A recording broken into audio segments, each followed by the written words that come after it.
রাজনৈতিক স্থিতিশীলতা না থাকলে কোনো সংস্কারই কাজে আসবে না বলে মনে করেন বিএনপির ভারপ্রাপ্ত চেয়ারম্যান তারেক রহমান।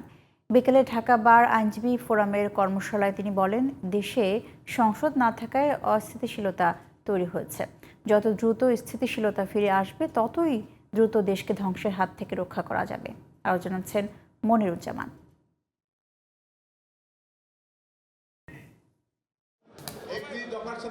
রাষ্ট্র সংস্কারে বিএনপির ৩১ দফা ছড়িয়ে দিতে প্রশিক্ষণ কর্মশালার আয়োজন করে ঢাকা বার আইনজীবী সমিতি। রোববার বিকেলে এতে প্রধান অতিথি হিসেবে অনলাইনে যুক্ত হন বিএনপির ভারপ্রাপ্ত চেয়ারম্যান তারেক রহমান। রাষ্ট্র পুনর্গঠনে আইনজীবীরা মুখ্য ভূমিকা রাখতে পারেন বলে মন্তব্য করেন তিনি। তারেক রহমান বলেন, নির্বাচনকে কেন্দ্র করে দেশ অস্থিতিশীল হয়ে পড়েছে। রাজনৈতিক স্থিতিশীলতা ফেরাতে না পারলে সংস্কার কোনো কাজে আসবে না। এই অস্থিরতার কারণে প্রত্যেকটি দেশের প্রত্যেকটি মানুষ সমস্যার সম্মুখীন হবে।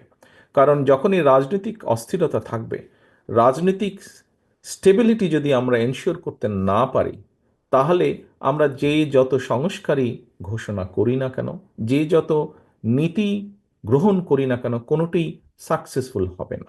নির্বাচন ছাড়া দেশে স্থিতিশীলতা ফেরানো সম্ভব নয় বলে মনে করেন বিএনপির ভারপ্রাপ্ত চেয়ারম্যান। দেশে একটি স্থিতি অবস্থা প্রয়োজন আমাদের।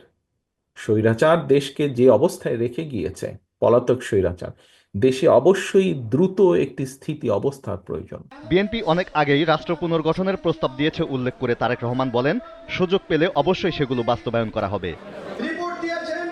Moniruzzaman, GTV news, Dhaka.